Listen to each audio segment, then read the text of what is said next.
Hey, Zane with Zane Engineers Life. So I've had quite a few requests to use this channel to help out young engineers with some stories about my early career. Maybe something like a Friday story time. So here we go. Friday Story, Episode 1. So talking about my first co-op experience. And to do so, I need to go back a little bit. So in high school, there was this beautiful girl that I really wanted to go out with. And the summer before my senior year, she came to me and said, "Hey, I want to take a couple of classes at the local community college. Would you go with me?" And I'm like, "Well, yeah, 100% yes." So I signed up for these two classes and went to class with her, not knowing that she already had a long term boyfriend and I had totally hosed myself. And now I was going to class with a girl that already had a boyfriend. But anyway, that goes without saying.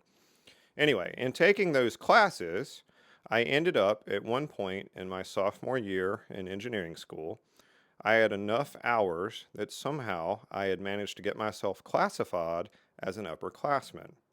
Well, this was important because I had enrolled in the co op program at my school, looking for jobs and trying to figure out where I wanted to work. So, as an upperclassman, I was able to apply to jobs that I wouldn't have been able to for my normal status as, at the time, a first semester sophomore. So, I applied for these jobs. I got a bunch of interviews. I went on them. I did pretty good. The problem was, the way the rules were written, I couldn't get a job with any of them. So even though one or two of the companies actually wanted me, I couldn't take a job with them based on the co-op rules. Well, what happened was, because of this, the co-op coordinator took pity on me. And at the end of my first sophomore semester in college, she called me and said, "Hey, I've got a company that came in at the last minute. I really love the inspiration that you had to try to work the system. So I want to give you an opportunity to take this interview. Would you like to come up and do it?" And I said, "Sure." So I went and I interviewed with this company, and it was an HR guy and a super nerdy engineer. Sorry, early. Sorry about that. Super nerdy engineer. And I talked with them for a little while, and I had no idea what I was doing. I wasn't good at interviewing at the time. But anyway, I did okay. I kind of held my own. Well, at the end of the interview, they asked me if I had any questions. And interestingly, the company was only 10 or 15 miles from campus. So I asked them, "Hey, could I ride back with you today and go ahead and start working?" Well, apparently that question impressed them so much that they ended up hiring me. Cool, right? So I get a co op job starting that Christmas at a manufacturing plant. Well, I get put in a section called plating and heat treating. I have no idea what plating and heat treating is. I've never heard of it in my life, nor do I know how to do it. The cool thing is, not only did I not know how to do it, it involved a lot of chemistry. What did I hate and was not good at? Chemistry. Perfect, right? Anyway, so I'm working there for a while, and I'm out in the shop with all these vats of acid and plating materials and all kinds of things that I don't understand because I don't understand chemistry. Well, anyway, I walk into the office one day. I come in off the shop floor. I walk into my boss's office, remember the nerdy engineer, and he goes, "Hey, Zane, how's it going today?" And I said, "Well, boss, we spilled about 500 gallons of sulfuric acid all over the plant."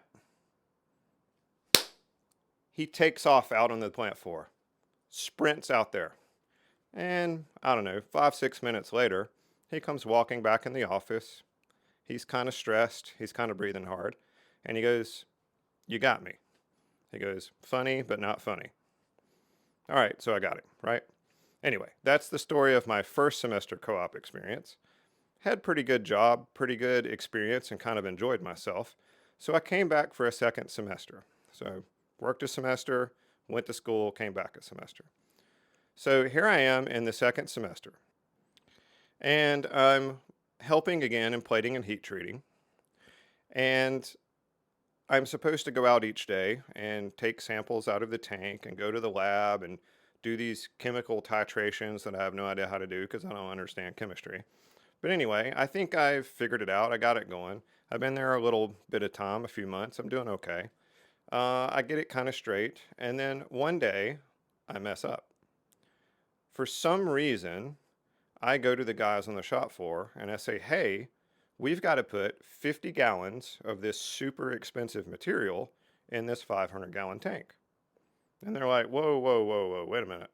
We've never had to put more than a gallon or two. Are you sure? Oh, yeah, I'm sure. Are you sure you're sure? Oh, I'm sure. Here's my calculations. They're like, well, calcs don't lie. So the guys on the shop floor start pumping 50 gallons of super expensive material into a 500-gallon tank. Well, here's the cool part of the story. I hadn't taken the sample from the actual plating tank. I had taken the sample from the rinse tank that was after it, which was almost completely water.